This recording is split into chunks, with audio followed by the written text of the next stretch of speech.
امام الانبیاء صلی اللہ علیہ وآلہ وسلم نے معراج کی شب جنت کے دروازے پہ لکھا دیکھا کہ صدقے کا ثواب 10 گنا ہے اور قرض کا ثواب 18 گنا ہے۔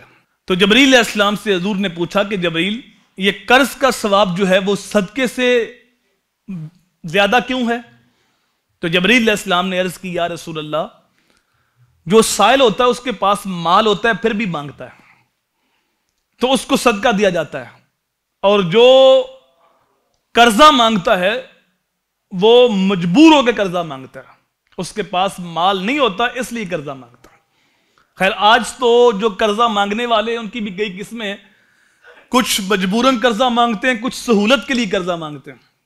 ان کا کاروبار 1 کروڑ کا ہوتا ہے تو وہ بینک سے اور قرضہ 1 کروڑ لے رہے ہوتے ہیں تاکہ ہم کاروبار کو بڑھا سکیں۔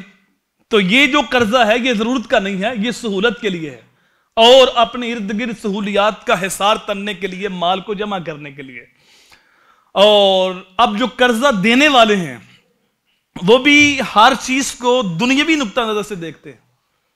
وہ کہتے ہیں کہ اگر ہم اس کو قرضہ دیں گے تو پھر ہمیں کیا ملے گا؟ یہی پیسے ہم اس کو جو قرضہ دینا ہے وہ ہم کاروبار میں ڈالتے ہیں تو وہاں منافع آتا ہے۔ اور کچھ لوگ قرضہ دیتے ہیں لیکن وہ سود کے ساتھ دیتے ہیں۔ آپ کو بھی پتا ہے کہ سودی کاروبار بھی لوگ کرتے ہیں، سود پہ پیسے بھی دیتے ہیں، قرضہ بھی دیتے ہیں۔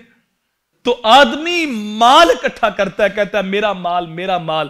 میرے حضور نے فرمایا اس کا مال وہی ہے جو اس نے کھا لیا، یا اس نے پہن کے بسیدہ کر دیا، یا اس نے صدقہ کر کے آگے بیچ دیا۔ جو پیچھے چھوڑا ہے وہ اس کا نہیں، وہ اس کے وارثوں کا ہے۔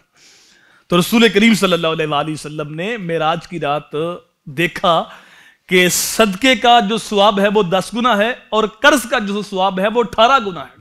تو کیا یہ اچھا ہو ہمارے اندر یہ جذبہ پیدا ہو، اگر ہمارا کوئی بھائی مجبور ہے تو ہم اس کی مدد کریں اور اس کو قرض حسنہ دے دیں اور بغیر سود کے قرض دے دیں، اور وہ بھی جب قرض لے تو اس نیت کے ساتھ لے کہ میں نے قرض واپس کرنا ہے۔ یہ نہ ہو کہ 6 مہینے کا وعدہ کیا اور 7 مہینے کے بعد اس نے فون کیا تو فون ہی نہ اٹھایا اور دعائیں مانگنا شروع کر دی، مر گئے تو بہتر ہے قرض واپس نہ کرنا پڑے۔